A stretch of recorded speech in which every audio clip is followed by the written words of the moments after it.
അച്ഛൻ്റെ പേരിൽ ലഭിച്ചിരുന്ന പെൻഷൻ ഈ സഹോദരിമാർക്ക് ഒരാശ്രയം മാത്രമായിരുന്നില്ല, അഭിമാനം കൂടിയായിരുന്നു.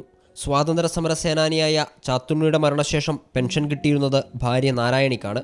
2007 നാരായണി മരിച്ചു. തുടർന്നാണ് അവിവാഹിതരായ പങ്കജത്തിനും പത്മജത്തിനും പെൻഷൻ കിട്ടിത്തുടങ്ങിയത്.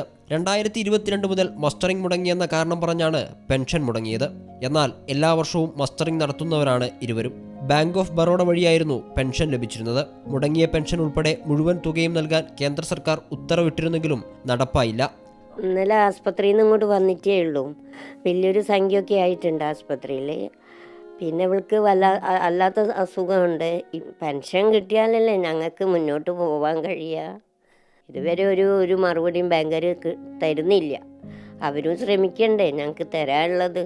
പെൻഷൻ മുടങ്ങിയപ്പോൾ സെക്രട്ടേറിയറ്റിൽ പരാതി നൽകി. അത് ഡൽഹിയിലേക്ക് അയച്ചതിനെ തുടർന്ന് ഉദ്യോഗസ്ഥരെത്തി പരിശോധനയും നടത്തി. തുടർന്നാണ് കേന്ദ്ര ആഭ്യന്തര മന്ത്രാലയം മുഴുവൻ തുകയും നൽകാൻ 2025 ഏപ്രിൽ 2 ഉത്തരവിട്ടത്. ഇതുവരെ നടപ്പിലായില്ല.